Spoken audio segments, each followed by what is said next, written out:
Tahun 2009, Antasari Azhar sedang berada di puncak karirnya sebagai Ketua Komisi Pemberantasan Korupsi. Saat itu ia bersama timnya kerap melakukan upaya pengungkapan sejumlah kasus korupsi besar yang melibatkan para pejabat negara. Termasuk menangkap Aulia Pohan, besan Presiden Susilo Bambang Yudhoyono yang berkuasa saat itu, yang terbukti melakukan korupsi dana Yayasan Pengembangan Perbankan Indonesia (YPPI) sebesar 100 miliar rupiah.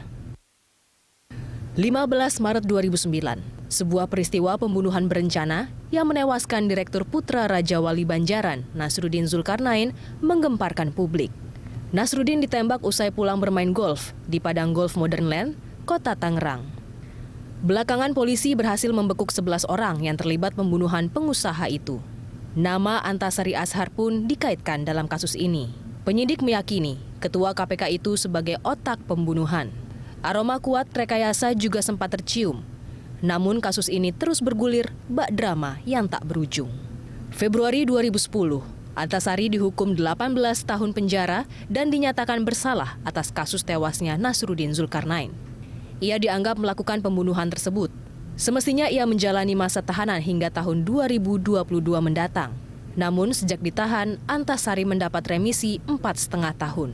Selama 7 tahun terakhir, ia berjuang menuntut keadilan dengan menempuh berbagai upaya hukum. Pada Agustus 2006, Antasari mengajukan grasi ke Mahkamah Agung melalui Pengadilan Negeri Jakarta Selatan. Selang 3 bulan kemudian, permohonan itu sampai di meja Presiden. Pada 10 November 2016, pria kelahiran Pangkal Pinang, Kepulauan Bangka Belitung itu dinyatakan bebas bersyarat dan wajib melapor ke lapas setiap sebulan sekali. Meski bebas bersyarat, Antasari masih tak puas. Ia kemudian juga mengajukan grasi agar bisa bebas meniti langkahnya ke depan. Atas pertimbangan Presiden Joko Widodo, 23 Januari 2016 lalu, Antasari dinyatakan bebas murni. Antasari kini memiliki hak sipil dan hak politik seperti warga negara lainnya. Lalu apa rencana ke depan yang hendak digapai Antasari Azhar usai bebas? Akankah Antasari membuka borok orang-orang yang dianggap telah menyengsarakan hidupnya selama 7 tahun terakhir ini? Yang pasti, publik menanti sepak terjang Antasari berikutnya. Tim Liputan Berita 1, Jakarta. Pemirsa, setelah berjuang selama 7 tahun, Antasari Azhar akhirnya bisa keluar dari sejumlah babak drama jeratan hukum. Presiden Joko Widodo akhirnya mengabulkan grasi Ketua KPK periode tahun 2007 hingga 2009 itu. Lalu apa rencana masa depan Antasari Azhar? Sudah hadir bersama saya, Doni De Keizer dalam Prime Time Talk. Dan kita akan membahasnya secara mendalam. Ini dia Ketua KPK periode 2007-2009, Antasari Azhar. Apa kabar Pak Antasari? Alhamdulillah baik. Sehat Pak ya? Sehat. Bapak, sedikit saya ingin meralat, bukan meralat, ya, tapi meluruskan. Yang mana Pak? Tadi dikatakan 7 tahun. 6 bulan itu lama loh, masih dalam. Jangan dihilangkan itu. Iya. 7 tahun 6 bulan. Iya. 6 bulan lama, 6 hari aja lama, 1 hari aja rasa lama loh. Iya. 7 tahun 6 bulan saya berjuang. Iya. Mulai masuk tahanan sampai hari ini. Iya.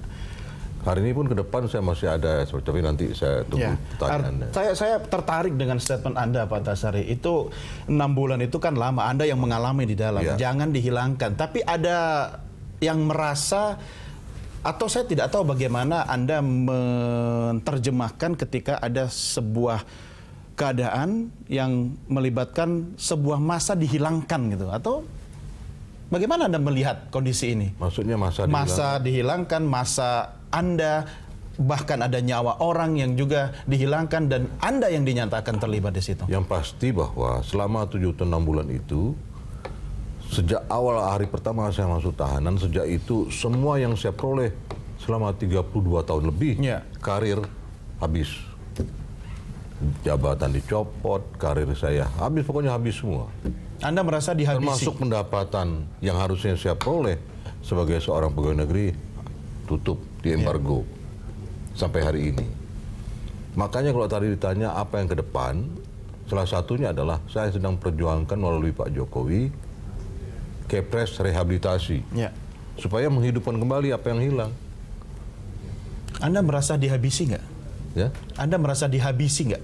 Saya nggak merasa, ya kenyataannya dihabisi. Bukan perasaan ini Mas, kenyataannya dihabisi. Kalau merasa itu kan bisa jadi secara realita tidak ada, tapi seolah iya. Iya. Kalau ini secara realitanya ada, memang saya Jadi dihabisi. memang faktanya Anda dihabisi. Memang faktanya saya dihabisin. Siapa Nama yang menghabisi baik. Anda, Pak? Nah, kalau cerita tentang itu, saya harus cerita seutuhnya Mas ya. Ya. Dulu juga awalnya saya cerita ya khusus berita satu ya. Mungkin agak sedikit terbuka saya di sini. Ya. Karena sejak saya datang diterima dengan diwongke ya istilahnya, diorangkan ini, saya agak sedikit terbuka lah nanti ini. Sampai dengan detik tadi saya terima berita jam 1 setelah lohor. Bagaimana perkembangan sekarang? Sekarang kita enak bicara di depan kamera, ya, cerita apa adanya. Tapi apa yang terjadi di luar sana? Apakah pembicaraan kita ini ditanggapi oleh sebagian pihak itu nyaman? Belum tentu. Pihak yang mana Anda maksud, Pak? Ya, Pihak yang mana yang Anda maksud? ya pihak yang merasakan itu ya. Yang merasa menghabisi Anda. Iya. Ya, Orangnya? Contoh misalnya, tadi siang jam 1 adik saya laki-laki telepon saya. Tanya, saya ada di mana? Soalnya saya di rumah. Ya. Sebentar lagi akan berangkat ke salah satu stasiun TV. Saya bilang, hati-hati, katanya gitu. Loh, kenapa saya bilang? Loh, saya sudah ngalami 2 kali, dia bilang. Kemarin dia makan di satu restoran di Jakarta Selatan, sedang makan, tiba-tiba ada orang lewat, ngasih tisu. Ditaruh di mejanya begitu hanya. Adik Anda? Iya. Begitu dibuka tisu itu tulisannya, Anda adiknya Antasari, tolong pesan ke kakak Anda hati-hati. Jangan bicara sembarangan. Gitu. Dia noleh orangnya nggak ada lagi. Mungkin udah pulang. Udah, itu satu. Nah, salahnya dia itu kok nggak dipegang pakai bukti. Gitu. Ya. Karena dia sudah merasa tercekam, langsung pulang. Yang kedua tadi, sholat Jumat. Dia sholat Jumat di Masjid Sunda Kelapa, Menteng. Dia taruh sepatu, masuk ke dalam ruangan masjid, di atas. Setelah pulang dia turun. Turun, penjaga sepatu tuh tanya dia, Pak, Bapak adiknya Antasari ya? Iya, kenapa? Tadi Pak, waktu Bapak taruh sepatu ada orang datang ke sini, kurus, tinggi, kumisnya tipis. Dia bilang. Kenapa? Dia tanya, tolong nanti kalau Bapak itu ambil sepatu, tolong kasih ke Bapak itu. Pesan sama kakaknya, bicara jangan macam-macam. Dia sayang nyawa enggak? Gitu. Nah ini keadaan yang terjadi baru hari ini. Sampai hari ini Anda keluarga masih dapat ancaman berarti? Iya. Yang mengancam siapa, Pak? Ya tentunya orang tidak senang dengan apa sikap saya setelah saya nerima kepres bebas Ya. gerasi ini, atau sejak saya bebas bersyarat sih. Ya, artinya orang yang tidak senang itu pasti sangat merasa gerah, ya kan? Takut terbuka kelakuannya kan. Karena memang Anda akan merencanakan untuk membuka semua itu. Sebetulnya begini, saya bukan membuka. Saya ada kewenangan saya apa untuk membuka ini kepada publik. Saya bukan penyidik. Saya tidak punya kewenangan untuk menangkap orang atau menyita, enggak. Tapi saya melalui jalur hukum. Saya penegak hukum. Ya. Jadi saya melalui jalur hukum, saya melaporkan itu ke aparat kepolisian, apa yang ada, biar polisi yang bekerja gitu. Dengan pekerjaan polisi itu apa terbuka atau tidak, ya saya terima hasilnya.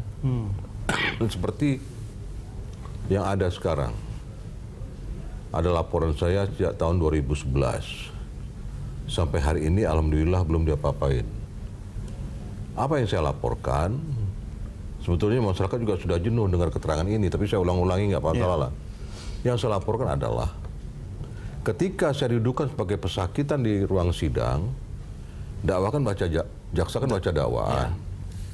Apa itu dakwaan? Dakwaan adalah surat pengantar untuk menghadirkan orang dalam persidangan dengan dibacakan kesalahan-kesalahannya. Nah, surat itu dibikin jaksa, dasarnya berkas perkara.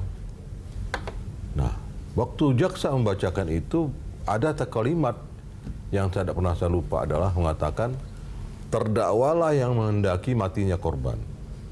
Hal itu terlihat dari terdakwa pernah mengancam korban dari nomor HP sekian-sekian nomor saya ke nomor HP korban sekian dengan isi bla bla bla.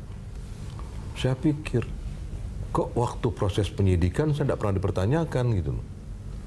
Ujuk-ujuk aja di persidangan, oke lah. Saya kan pesakitan, saya terima aja. Yang kedua saya lihat, loh saya nggak pernah ngirim SMS seperti itu, kok ada seperti itu. Udah mulai kita persidangan. Karena jaksa bawa saya ke persidangan, dudukan saya di kursi perdakwa adalah dasar dakwaan, saya yakin dia sudah punya bukti. Nah, saatnya pembuktian saya tanya, saudara jaksa, tolong hadirkan bukti HP SMS itu di persidangan ini. Biar hakim lihat, saya lihat, jaksa lihat, dan pengunjung juga lihat, saya bilang, terbuka. Sampai hari ini tidak pernah ada bukti itu. Hanya jaksa menunjukkan, ini loh HP korban. Loh ya saya tahu itu HP korban, tapi mana SMS-nya? Ini HP udah rusak kan. Loh, kok gampang begitu saja? Mulai situ saya curiga.